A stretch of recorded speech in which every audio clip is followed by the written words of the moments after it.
কমার্সিয়ানরা তোমাদের সামনে অর্ধবার্ষিক পরীক্ষা, কিন্তু তোমরা বেসিকে এখনো দুর্বল।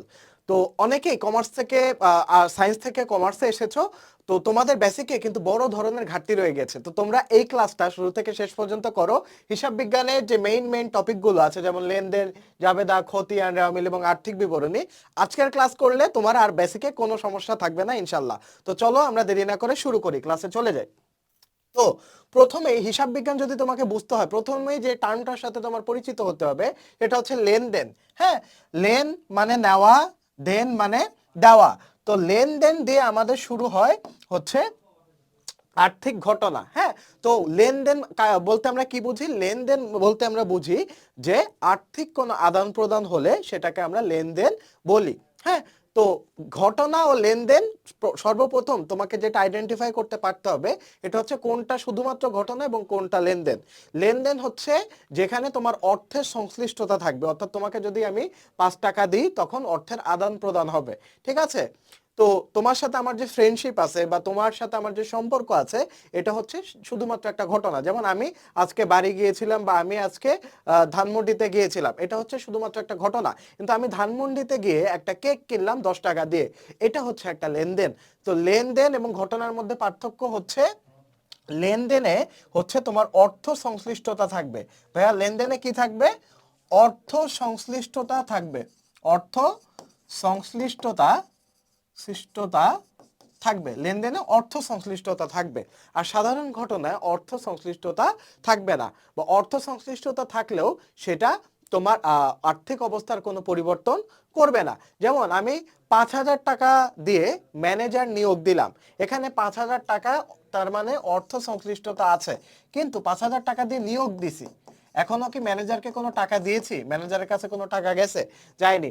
আমার থেকে কোনো টাকা ম্যানেজারের কাছে গেছে, বা ম্যানেজার কোনো টাকা কি পেয়েছে? পায়নি। তো এই ধরনের ব্যাপারকে বলি আমরা হচ্ছে ঘটনা। ঘটনায় অর্থ সংশ্লিষ্টতা যদিও থাকে, যে জিনিসটা থাকবে না সেটা হচ্ছে তোমার অর্থের পরিবর্তনযোগ্যতা বা তোমার আর্থিক অবস্থার পরিবর্তন। তো লেনদেনের মূল বৈশিষ্ট্য হচ্ছে লেনদেনের আর্থিক অবস্থার পরিবর্তন হলে সেটাকে শুধুমাত্র আমরা লেনদেন বলবো। আর্থিক অবস্থার পরিবর্তন বলতে আমরা মূলত কি বুঝি? যে কারো কাছ থেকে টাকা কমবে এবং কারো কাছে টাকা বাড়বে। হ্যাঁ, যে সুবিধা গ্রহণ করবে তাকে বলা হয় সুবিধা গ্রহণকারী পক্ষ, যে সুবিধা প্রদান করবে তাকে বলা হয় সুবিধা প্রদানকারী পক্ষ। তো সুবিধা গ্রহণ করলে বা বৃদ্ধি পেলে সাধারণত সেটাকে আমরা ডেবিট বলি, আর সুবিধা প্রদান করলে বা তোমার থেকে টাকা কমে গেলে সেটাকে আমরা ক্রেডিট বলি। ঠিক আছে, তো নর্মালি লেনদেনে তোমার বৃদ্ধি পেলে ডেবিট হবে, এটা হচ্ছে একদম বেসিক টার্ম। যে টাকা যদি তোমার বৃদ্ধি পায়, নর্মালি বৃদ্ধি পেলে ডেবিট হবে এবং হ্রাস পেলে ক্রেডিট হবে। হ্রাস পেলে ক্রেডিট হবে, ক্রেডিট হবে। এটা হচ্ছে তোমার একদম বেসিক ধারণা, কিন্তু আরো যখন আমরা আরো ডিপলি ঢুকবো তখন এই ধারণার চেঞ্জ আছে। হ্যাঁ, তখন হচ্ছে অনেক সময় বৃদ্ধি পেলেও ক্রেডিট হয়, হ্রাস পেলে ডেবিট হয়, এটা আমরা আস্তে আস্তে ধাপে ধাপে পরবর্তীতে শিখবো। তো দেখো, আপাতত তোমাকে যেটা মাথায় রাখতে হবে যে লেনদেন শব্দের আবিধানিক অর্থ হচ্ছে গ্রহণ ও প্রদান। লেনদেন শব্দের আবিধানিক অর্থ হচ্ছে গ্রহণ ও প্রদান। লেনদেন আমরা কিভাবে শনাক্ত করব? তোমার এখানে দ্বৈত সত্তা থাকবে। দ্বৈত সত্তা বলতে কি বুঝি? মানে দুইটা পক্ষ থাকবে। দ্বৈত সত্তা মানে কি? দুইটা পক্ষ থাকবে, সুবিধা গ্রহণকারী পক্ষ আর সুবিধা প্রদানকারী পক্ষ। সুবিধা গ্রহণকারী পক্ষ আর সুবিধা প্রদানকারী পক্ষ, এবং আর্থিক অবস্থার পরিবর্তন হবে, অর্থাৎ একটা পক্ষের অর্থের অবস্থা যদি বৃদ্ধি পায় আর একটা পক্ষের হ্রাস পাবে। তারপরে এখন যে আমরা যে জিনিসটা শিখবো লেনদেনের মধ্যে সেটা হচ্ছে হিসাব সমীকরণ। হ্যাঁ, হিসাব সমীকরণ হচ্ছে এ সমান সমান এল প্লাস ওই। এ সমান সমান এল প্লাস ওই। তো এখানে তোমার এ সমান সমান কি? এ সমান সমান হচ্ছে অ্যাসেট। হ্যাঁ, হিসাব সমীকরণ এই ধারণাটা প্রবর্তন করে হচ্ছে লুকা প্যাসিওলি। লুকা প্যাসিওলি, হ্যাঁ, প্যাসিওলি। তিনি 1494 সালে, তিনি একজন ইতালীয় ধর্মযাজক এবং গণিতবিদ ছিলেন। এই 1494 সালে একটা বই লেখেন, সেটা হচ্ছে সুম্মা দে অ্যারিথমেটিকা জিওমেট্রিয়া প্রপোর্শনালিটা, যেটার মেইন কথা ছিল হচ্ছে দুতরফা দাখিলা পদ্ধতি। তো দুতরফা দাখিলা পদ্ধতির মূল ধারণা কি? একটা পক্ষ ডেবিট হবে আর একটা পক্ষ ক্রেডিট হবে, এটা হচ্ছে দুতরফা দাখিলা পদ্ধতির মূল ধারণা। হ্যাঁ, তো এখানে তিনি হিসাব সমীকরণ সম্পর্কে ব্যাখ্যা করেন। তো হিসাব সমীকরণে তিনি বলেন যে দুইটা পক্ষ আছে, একটা হচ্ছে সুবিধা গ্রহণকারী পক্ষ, একটা হচ্ছে সুবিধা প্রদানকারী পক্ষ। তো এখানে সবসময় একটা ইউনিভার্সাল রুলস বা ইউনিভার্সাল হচ্ছে তোমার সূত্র হচ্ছে সম্পদ সবসময় একটা প্রতিষ্ঠানের বা একটা ব্যক্তির সম্পদ সবসময় দায় এবং মালিকানা সত্ত্বের সমান হবে। দায় এবং মালিকানা সত্ত্বের সমান হবে। হ্যাঁ, তো সম্পদ সমান সমান দায় প্লাস মালিকানা সত্ত্ব। সম্পদ যদি 5,000 টাকা হয় তাহলে দায় এবং মালিকানা সত্ত্ব যোগ করে হবে 5,000 টাকা। হ্যাঁ, তো সম্পদ বলতে মূলত কি বোঝায়? সম্পদ বলতে যা আমার ভবিষ্যতে অর্থের আন্তঃপ্রবাহ নিশ্চিত করবে এমন কোনো কিছুকে আমার সম্পদ বোঝায়, বা যেটার মাধ্যমে যেটার হচ্ছে আমার ভ্যালু আছে, হ্যাঁ, যেটার হচ্ছে তোমার অন্তর্নিহিত মূল্য আছে, সেটা হচ্ছে আমার কি সম্পদ। হ্যাঁ, তো সম্পদ হতে পারে দুই প্রকার, মেইনলি সম্পদ দুই প্রকার। একটা হচ্ছে চলতি সম্পদ আর একটা হচ্ছে স্থায়ী সম্পদ। স্থায়ী সম্পদ, চলতি সম্পদ হচ্ছে আমার আমার কারেন্ট যত খরচ আছে সেটা তোমার সুবিধা প্রদান করে। হ্যাঁ, চলতি সম্পদ দিয়ে আমরা হচ্ছে চলতি দায় মেটাই, চলতি সম্পদ দিয়ে আমরা চলতি দায় মেটাই, স্থায়ী সম্পদ দিয়ে আমরা স্থায়ী দায় মেটাই। তো স্থায়ী সম্পদ হচ্ছে যা আমাকে দীর্ঘমেয়াদে সুবিধা দিবে, সেটা হচ্ছে আমার স্থায়ী সম্পদ। যা আমাকে স্বল্প মেয়াদে সুবিধা দিবে, এটা হচ্ছে আমার চলতি সম্পদ। দায়ও দুই প্রকার, একটা হচ্ছে চলতি দায় আর একটা হচ্ছে দীর্ঘমেয়াদী দায়। হ্যাঁ, বা স্থায়ী দায় বলে না, দীর্ঘমেয়াদী দায় বলে। চলতি দায় আর দীর্ঘমেয়াদী দায়। আর মালিকানা সত্ত্বের তোমার 4টা উপাদান আছে। মালিকানা সত্ত্ব বলতে বোঝায় যে প্রতিষ্ঠানের উপর মালিকের দাবিকে বলা হয় মালিকানা সত্ত্ব। প্রতিষ্ঠানের উপর মালিকের দাবিকে বলা হয় মালিকানা সত্ত্ব। তো মালিকানা সত্ত্বের 4টা উপাদান, একটা হচ্ছে মূলধন, তারপরে হচ্ছে আয়, তারপরে হচ্ছে ব্যয়, তারপর হচ্ছে উত্তোলন। হ্যাঁ, উত্তোলন। এই মালিকানা সত্ত্বের মধ্যে 4টা উপাদান আছে। তো মূলধন এবং আয় সবসময় মালিকানা সত্ত্বকে বৃদ্ধি করাবে। হ্যাঁ, আয় হলে কি আমার মালিকানা সত্ত্ব বৃদ্ধি পাবে, মূলধন হলে কি আমার মালিকানা সত্ত্ব বৃদ্ধি পাবে, ব্যয় আর উত্তোলন হলে কি মালিকানা সত্ত্ব হ্রাস পাবে। ব্যয় এবং উত্তোলন করলে কি মালিকানা সত্ত্ব হ্রাস পাবে। ঠিক আছে, তারপরে আসি হচ্ছে আমরা হিসাবে লেনদেন সম্পর্কে আমরা মোটামুটি বেসিক জানলাম। তো এটার কিছু ব্যাপার আছে লেনদেনে, একদম এটা তো একদম বেসিক গেল। এখন আমরা কিছু ম্যাথ দেখব। হ্যাঁ, বা আমরা কিছু রুল শিখব। রুলসটা হচ্ছে একটা সম্পদ যদি বৃদ্ধি পায় আর একটা সম্পদ হ্রাস পাবে।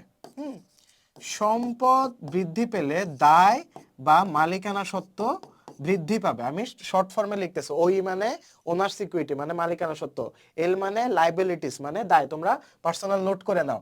এ মানে তোমার অ্যাসেট মানে সম্পদ। হ্যাঁ, তো তোমরা এটা মাথায় রাখবা যে সম্পদ যদি বৃদ্ধি পায়, একটা সম্পদ বৃদ্ধি পেলে আর একটা সম্পদ সবসময় হ্রাস পাবে। এটা হচ্ছে ইউনিভার্সাল রুল। যেমন আমি হচ্ছে তোমার একটা আলমারি কিনলাম। হ্যাঁ, তো আলমারি কিনলাম কি দিয়ে? টাকা দিয়ে। তো টাকাও কিন্তু একটা, নগদ টাকাও একটা সম্পদ, এবং আলমারিও আমার একটা সম্পদ, বা আসবাবপত্র আমার সম্পদ। তো আমি টাকা দিয়ে আসবাবপত্র কিনলাম, তো আসবাবপত্র আমার বৃদ্ধি পেল আর টাকাটা কমে গেল। তো এটাই বোঝানো হয়েছে যে একটা সম্পদ বৃদ্ধি পেলে আর একটা সম্পদ সবসময় হ্রাস পাবে। সম্পদ যদি বৃদ্ধি পায়, দায় বা মালিকানা সত্ত্ব বৃদ্ধি পাবে। যেমন আমি হচ্ছে আসবাবপত্র আমার প্রতিষ্ঠানে আনলাম, তো আমার অ্যাসেট বৃদ্ধি পাবে এবং মালিকানা সত্ত্ব কিন্তু বৃদ্ধি পাবে, কারণ এই আসবাবপত্র দিয়ে আমি প্রতিষ্ঠান কি পরিচালনা করব। হ্যাঁ, তারপরে এই আসবাবপত্রটা যদি আমি ধারে কিনি তাহলে আমার দায়ও বৃদ্ধি পাবে এবং আমার আসবাবপত্র বৃদ্ধি পাবে। তেমনি ভাবে সম্পদ যদি কমে তাহলে দায় এবং মালিকানা সত্ত্ব কমবে। হ্যাঁ, সম্পদ যদি কমে দায় এবং মালিকানা সত্ত্ব কমবে। এই দায় এবং মালিকানা সত্ত্বের মধ্যে আবার বিপরীত সম্পর্ক। দায় যদি বাড়ে মালিকানা সত্ত্ব কমবে, এবং দায় যদি কমে মালিকানা সত্ত্ব বাড়বে। দায় যদি কমে মালিকানা সত্ত্ব বাড়বে। ঠিক আছে, তো এই 5টা হচ্ছে তোমার ইউনিভার্সাল রুলস, এটা সবসময় মাথায় রাখবা। ওকে, তো লেনদেনের মোটামুটি বেসিক ধারণা আমরা করে ফেললাম, এবং লেনদেনে তোমার একটা ছক আঁকতে হয়।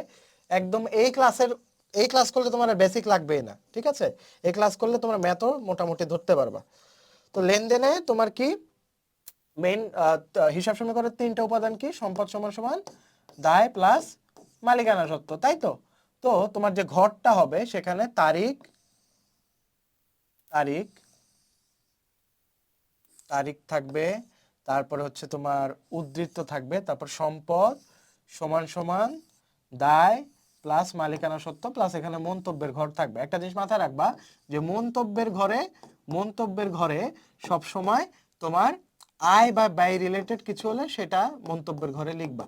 আয় বা ব্যয় যখন হবে তখন শুধুমাত্র মন্তব্যের ঘরে লিখবা, বাকিটা দরকার নেই। আর মূলধন আনয়ন, আয় ব্যয় আর মূলধন আনয়ন সেটা শুধুমাত্র মন্তব্যের ঘরে লিখবা। হ্যাঁ, তো এখানে হচ্ছে সম্পদের ঘর, এটা হচ্ছে দায়, তারপর হচ্ছে মালিকানা সত্ত্বের ঘর।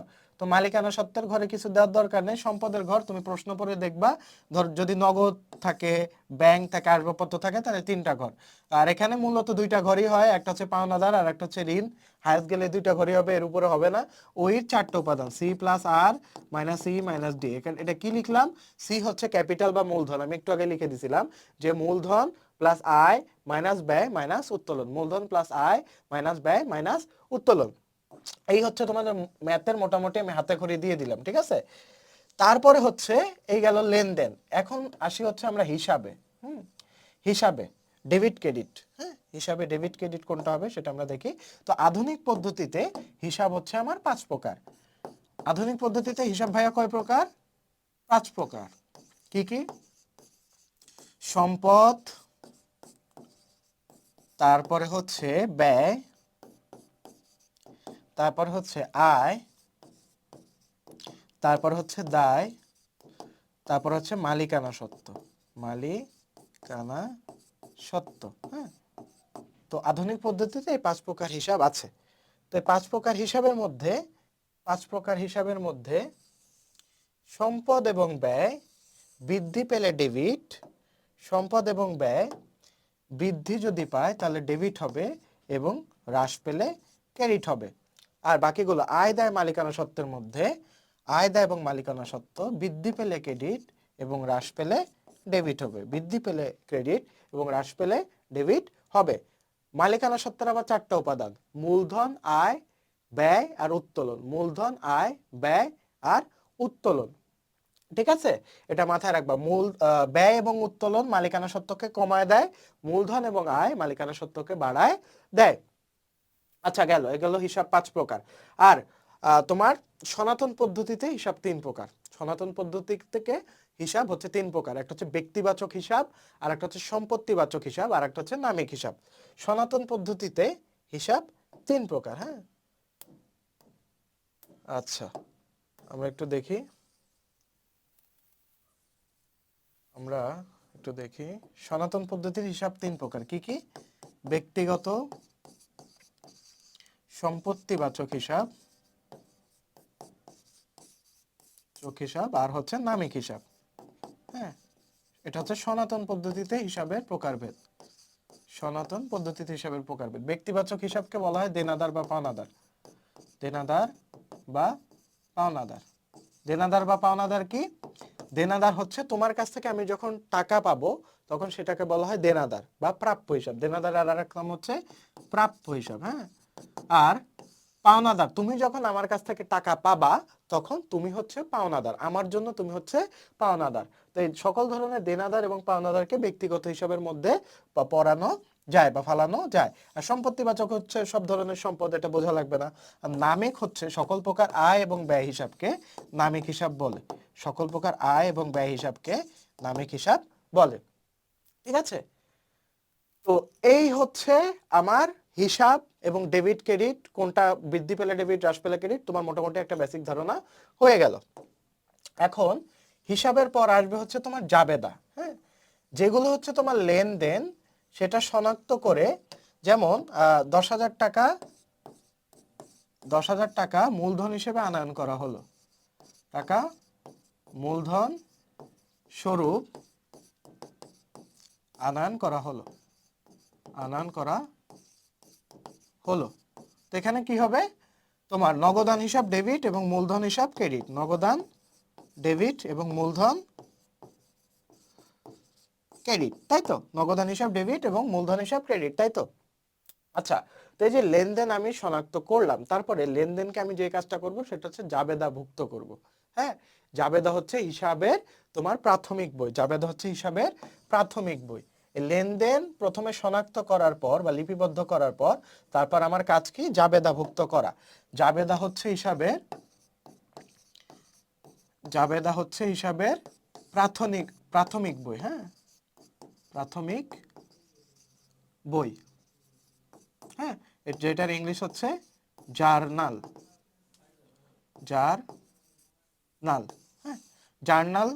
জার্নাল এর জার শব্দটি, জার মানে হচ্ছে তোমার প্রতিদিন। হ্যাঁ, প্রতিদিন, প্রতিদিন।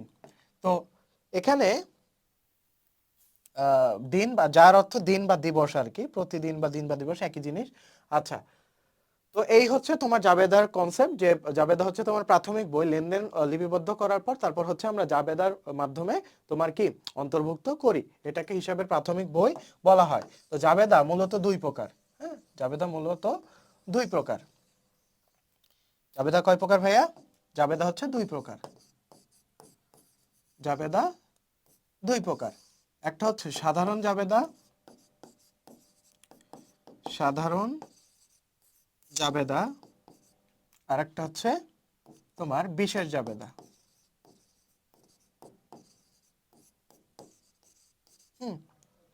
বিশেষ জাবেদা, বিশেষ জাবেদা। তো সাধারণ জাবেদা আর বিশেষ জাবেদার মধ্যে পার্থক্য কি? বিশেষ জাবেদা আবার 6 প্রকার। ক্রয়, ক্রয় ফেরত,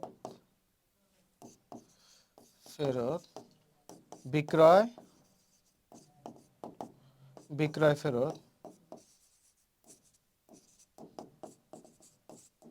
নগদ প্রাপ্তি, নগদ প্রদান। হ্যাঁ, নগদ প্রাপ্তি প্রদান, প্রদান। এটা হচ্ছে বিশেষ জাবেদার মধ্যে। ক্রয়, ক্রয় ফেরত, বিক্রয়, বিক্রয় ফেরত, নগদ প্রাপ্তি, নগদ প্রদান, এই কয়েকটা হচ্ছে বিশেষ জাবেদার মধ্যে। 2, 3, 3, 4, 5, 6, 6 প্রকার হচ্ছে বিশেষ জাবেদা। হ্যাঁ, তো সাধারণ জাবেদায় বা বিশেষ জাবেদা, সাধারণ জাবেদা আমরা মূলত কি করি? সাধারণ জাবেদার ছকটা আমি তোমাদেরকে দেখাই দিই। সাধারণ জাবেদায় হচ্ছে আমার প্রত্যেকটা তারিখ অনুযায়ী, তারিখ, বিবরণ, তারপরে খতিয়ান পৃষ্ঠা, ডেবিট টাকা, ক্রেডিট টাকা। এখানে ধরো মূলধন আনয়ন করা হলো, নগদান ডেবিট, ডেবিট, তারপর হচ্ছে মূলধন ক্রেডিট, মূলধন ক্রেডিট লিখবা, তারপর এখানে ব্যাখ্যা লিখবা যে মূলধন আনয়ন করা হলো, এটাই ব্যাখ্যা লিখবা, আর এখানে টাকার অ্যামাউন্টটা লিখবা। এই হচ্ছে তোমার সাধারণ জাবেদা। ওভারঅল হচ্ছে জাবেদাটা হচ্ছে সাধারণ জাবেদা। আর ক্রয় জাবেদা শুধুমাত্র ক্রয় বইয়ের জন্য, মানে কতটুকু ক্রয় হয়েছে এটা জানার জন্য যে জাবেদা আমরা প্রস্তুত করি সেটা হচ্ছে ক্রয় জাবেদা।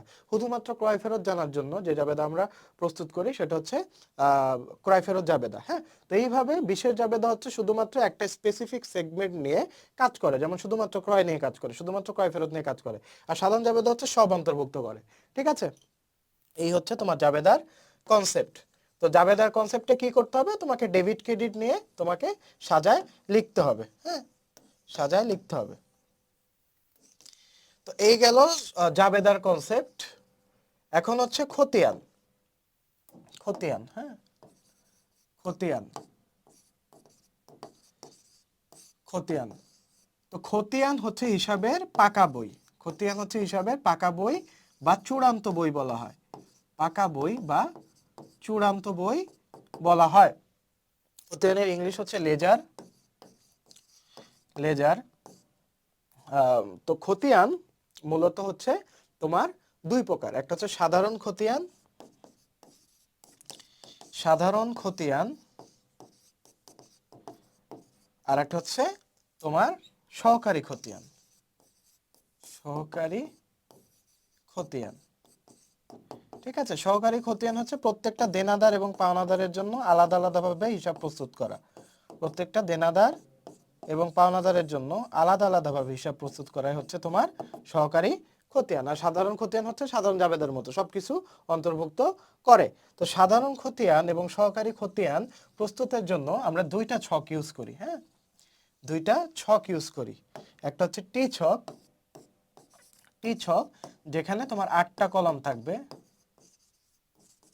কলাম থাকবে, থাকবে এখানে। এটা হচ্ছে ডেবিট সাইড, এরকম টি এর মতো থাকবে। এটা হচ্ছে ডেবিট সাইড, এটা হচ্ছে ক্রেডিট সাইড। হ্যাঁ, তারপরে এখানে 4টা করে ঘর থাকবে, তারিখ, বিবরণ, জাবেদা পৃষ্ঠা, ডেবিট টাকা, তারিখ বিবরণ জাবেদা পৃষ্ঠা টাকা, তারিখ বিবরণ জাবেদা পৃষ্ঠা টাকা। তো 8টা কলম থাকবে।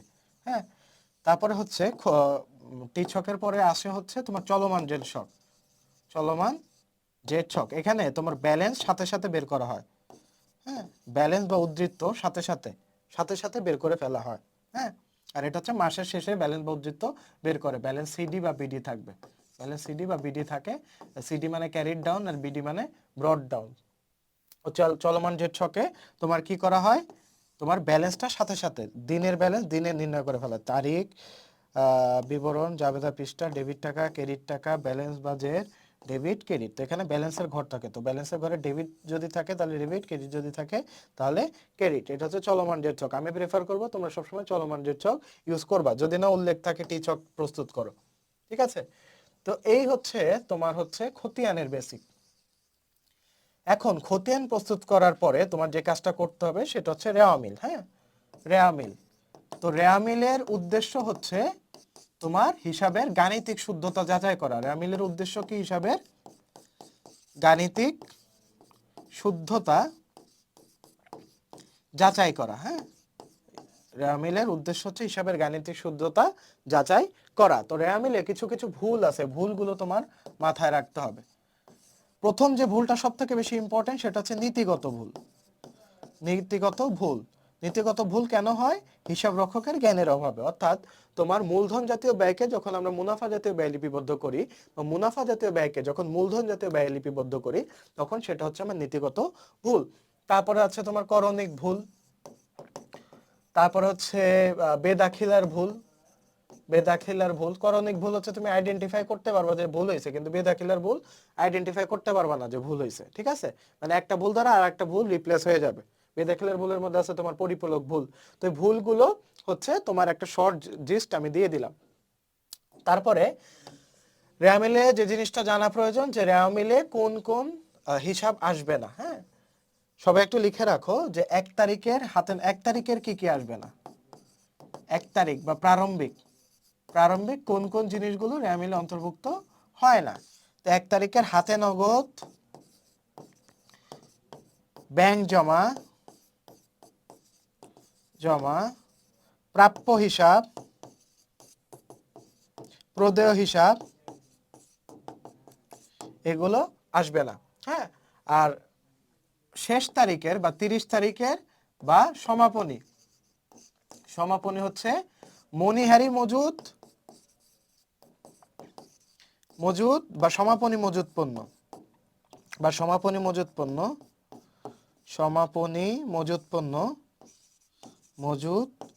পণ্য বা সম্ভাব্য দায় ও দায়, এগুলো হচ্ছে রেওয়া মিলে অন্তর্ভুক্ত হবে না। এটা মাথায় রাখবে, এটা ম্যাথের ক্ষেত্রে আসবে। এগুলো রেওয়া মিলে আসবে না। হ্যাঁ, রেওয়া মিলে অন্তর্ভুক্ত হবে না। তোমরা স্ক্রিনশট নিয়ে নিয়েছো আশা করি। তারপরে হচ্ছে এখন আসি ডেবিট হবে কোনগুলো, ক্রেডিট হবে কোনগুলো। তো আমি ওই যে ফার্স্টে বলেছি যে সম্পদ আর ব্যয় ডেবিট হবে, ডেবিট হবে। বৃদ্ধি হ্রাস ফ্যাক্ট না, ফ্যাক্ট হচ্ছে এটা হচ্ছে ডেবিট ব্যালেন্স। সম্পদ আর ব্যয় নরমালি ডেবিট। আয় দায় মালিকানা সত্ত্ব ক্রেডিট। আয় দায় মালিকানা সত্ত্ব হচ্ছে কি তোমার ক্রেডিট। এগুলো হচ্ছে ক্রেডিট ব্যালেন্স। তারপরে আরো কিছু হ্যাক শিখাই দিই, যে যদি দেখো প্রশ্নে প্রদত্ত কথাটা আছে, চোখ বন্ধ করে এটা ডেবিট দিবা। যদি দেখো প্রশ্নে যে প্রাপ্তি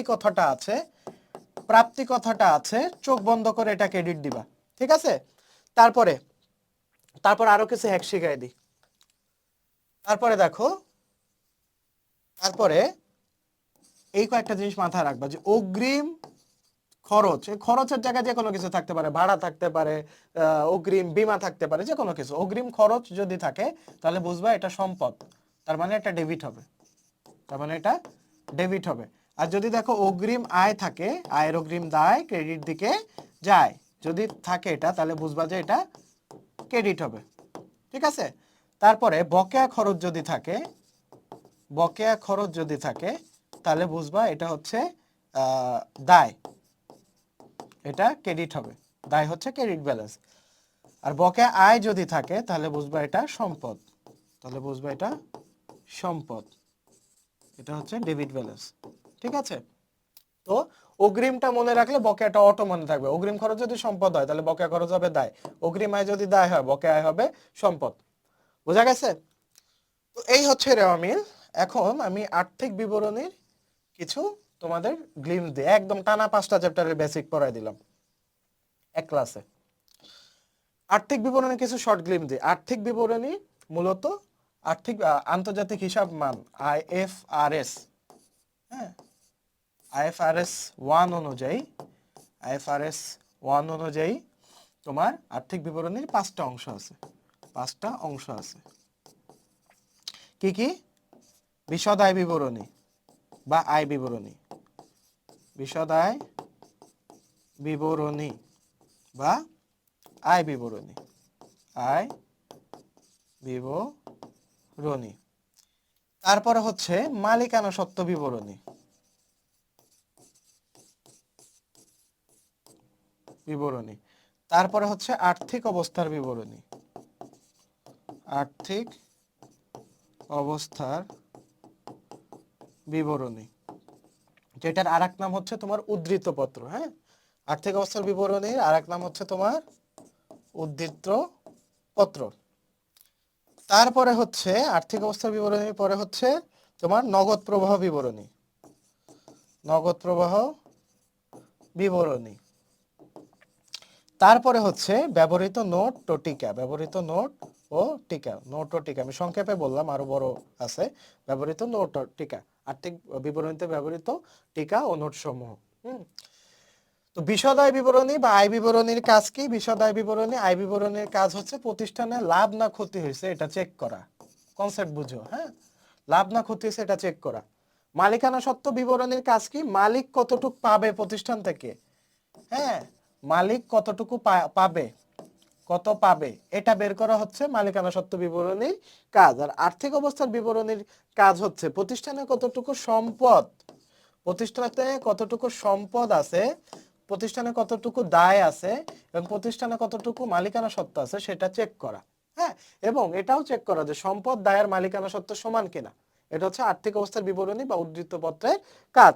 তো বিশদ আয় বিবরণীর ইংরেজি নাম হচ্ছে স্টেটমেন্ট অফ কম্প্রিহেনসিভ ইনকাম। ঠিক আছে, আর আর্থিক অবস্থার বিবরণীর ইংরেজি নাম হচ্ছে স্টেটমেন্ট অফ ফাইন্যান্সিয়াল পজিশন। ওকে, আচ্ছা, তো বাকিগুলোর ইংলিশ টার্ম তোমার দরকার নাই জানা, এগুলো যা জানার জন্য জানা রাখলাম। তো এখন হচ্ছে আমরা বিশদ আয় বিবরণী, আর্থিক অবস্থার বিবরণীর কাজ শিখলাম। এখন বিশদ আয় বিবরণী চেনার ক্ষেত্রে আমার কিছু কিছু টিপস আছে। হ্যাঁ, যেমন বিশদ আয় বিবরণী চেনার ক্ষেত্রে তুমি কি কাজ করবা? ওকে, এক মিনিট। তো বিশদ আয় বিবরণী চেনার ক্ষেত্রে তুমি কি কাজ করবা? এখানে বিশদ আয় বিবরণী অনেকগুলো পার্ট আছে। হ্যাঁ, আমার কাজ হচ্ছে কি নিট মুনাফা বা ক্ষতি বের করা, নিট মুনাফা বা ক্ষতি বের করা। তো এগুলো তোমার একদম মাথার মধ্যে ভাসাতে হবে। হ্যাঁ, তুমি যেমন তোমার প্রিয় মানুষটাকে চোখ বন্ধ করলে তোমার চোখের মধ্যে ভেসে ওঠে, তেমনি ভাবে আর্থিক বিবরণের টার্মগুলো তোমার মাথার মধ্যে ভাসাতে হবে। যেমন তোমার নিট মুনাফা বা ক্ষতি কিভাবে বের হয় সেটা যদি আমি ভাষাই, তাহলে দেখবা প্রথমে আসে হচ্ছে তোমার নিট বিক্রয়, নিট বিক্রয়। তো নিট বিক্রয় থেকে বিক্রিত পণ্যের ব্যয় আমার বাদ দিতে হবে। আমি শর্ট ফর্ম লিখতেছি, বিস্তারিত আলোচনা করার সুযোগ নেই। বিস্তারিত যারা জানতে চাও তারা আমাদের কোর্সটা করে ফেলবা। হ্যাঁ, একদম যদি অন্য মানুষের লাগে তোমার 40 মিনিট একটা আর্থিক বিবরণী করতে, তোমার লাগবে 20 মিনিট, কারণ ওইভাবে টেকনিক্যালি আমি ক্লাসগুলো করিয়ে দিয়েছি। আর ক্লাসও করার দরকার নেই, আমাদের ইউটিউবে তোমার ফ্রি ক্লাস দেওয়া আছে, free class, HSC free class, আমাদের প্লে লিস্টে যাও, ফ্রি ক্লাসে দেখবা 2 ঘন্টার একটা ক্লাস দেওয়া আছে। তো আমাদের প্রত্যেকটা একাডেমিক কোর্স এইভাবে সাজানো আছে যে তোমার আর টেনশন করা লাগবে না যে কোথা থেকে প্রশ্ন হয়। কোথা থেকে প্রশ্ন হয়, প্রথমে একটা অ্যানালাইসিস টেবিল থাকবে, ওখান থেকে বলে যে তোমাদের কলেজে এখান থেকে কোয়েশ্চেন আসবে। তো ওই টাইপের কোয়েশ্চেনগুলো ধরে ধরে জাস্ট টেকনিক্যালি সলভ করে যাবা। তো আমি তোমাদেরকে বলি, নিট বিক্রয় থেকে বিক্রিত পণ্যের ব্যয় বাদ দিলে আমরা কি পাই? আমরা পাই হচ্ছে মোট মুনাফা, মোট মুনাফা।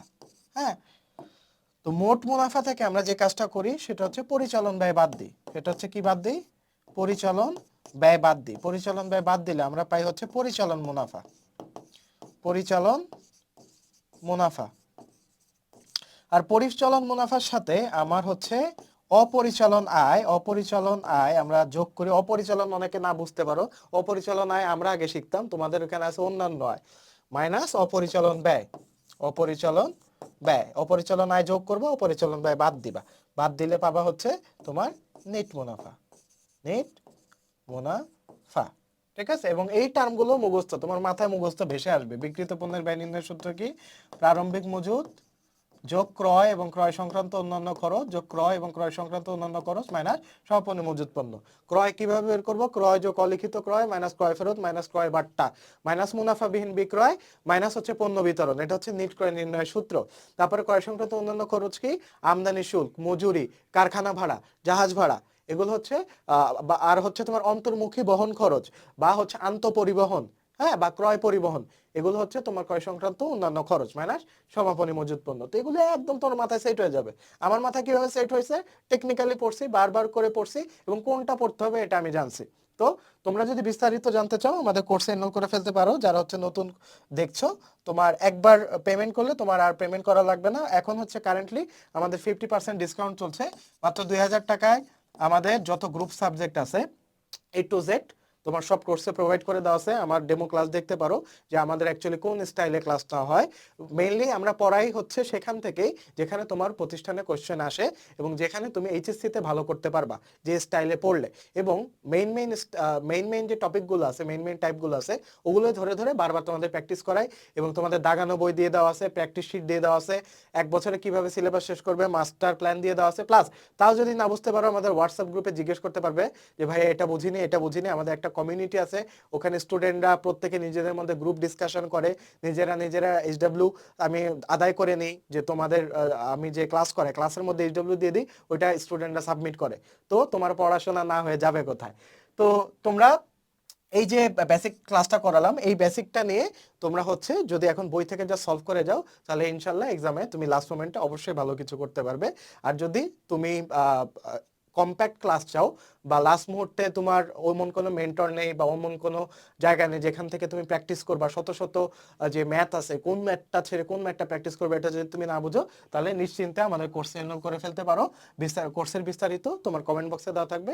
কমেন্ট বক্সে দেওয়া লিঙ্ক থেকে ক্লিক করে আমাদের ওয়েবসাইট ভিজিট করো। ওয়েবসাইটে ডেমো ক্লাস দেওয়া আছে, দেখে শুনে বুঝে সিদ্ধান্ত নাও। তো দেখা হচ্ছে পরবর্তী ভিডিওতে। আসসালামু আলাইকুম।